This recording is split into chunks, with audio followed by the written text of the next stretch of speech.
नमस्कार।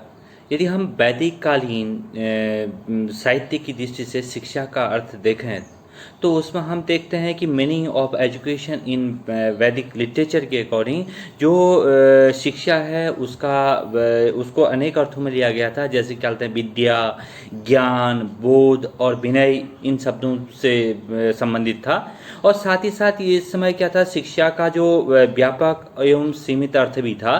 क्योंकि जहाँ पर हम लोग व्यापक अर्थ में देख रहे हैं शिक्षा को वैदिक साहित्य के तहत, तो वहाँ पर वाइड इंटरप्रिटेशन करें तो उसका अर्थ ये था कि जहाँ शिक्षा जो थी वह व्यक्ति को सभ्य और उन्नत बनाना था। और साथ ही साथ शिक्षा जो थी वह आजीवन चलने वाली प्रक्रिया थी, कहने का अर्थ है व्यापक अर्थों में वैदिककालीन साहित्यिक दृष्टि से देखें तो।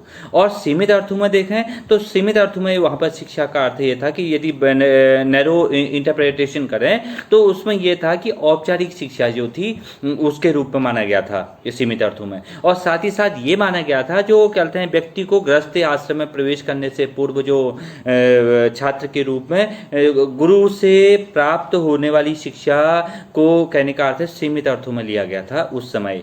और इस प्रकार से हम कह सकते हैं वैदिक कालीन शिक्षा में, कहने का तो जो प्राचीन युग में जो शिक्षा थी वो जो थी पुस्तकी ज्ञान के अलावा, कहने का अर्थ है कि जीविकोपार्जन के साधन के रूप में न मान करके उसको, कहने का अर्थ है, ज्ञान के प्रकाश के रूप में माना जाता था, उसको समझा जाता था। और साथ ही साथ व्यक्ति को मतलब क्या कहते हैं, चहुमुखी विकास के लिए प्रेरित किया जाता था और उत्तम जीवन जीने के लिए तत्पर किया जाता था। और साथ ही साथ मोक्ष प्राप्त करने के लिए शिक्षा को माना जाता था, क्योंकि धर्म, अर्थ और काम और मोक्ष की को बहुत प्रमुखता दी गई थी।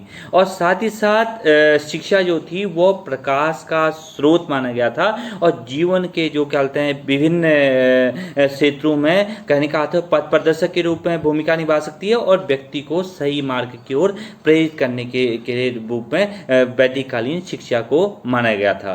कहने का अर्थ है वैदिक कालीन जो शिक्षा थी वहाँ पर गुरुकुलों में, कहने का अर्थ है, इस प्रकार की व्यवस्था थी कि जिससे कि बच्चे का सर्वांगीण विकास हो सके। और बच्चा, कहने का अर्थ है, जब गृहस्थ जीवन में प्रवेश करे तो वह सामाजिक नियमों और, कहने का अर्थ है, कि राष्ट्रीय विकास में योगदान दे सके पूर्ण रूप से। इस प्रकार की शिक्षा व्यवस्था उस समय वैदिक कालीन शिक्षा में थी, जिसमें हम सीमित अर्थों में भी देख सकते हैं और व्यापक अर्थों में भी देख सकते हैं।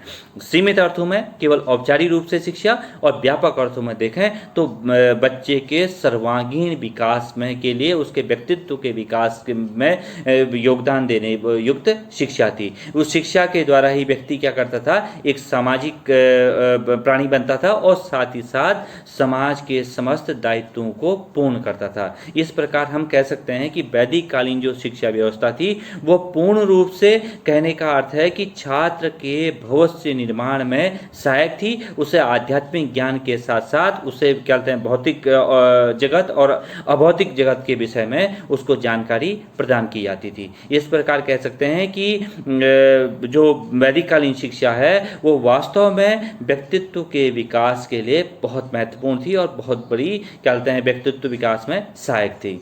धन्यवाद।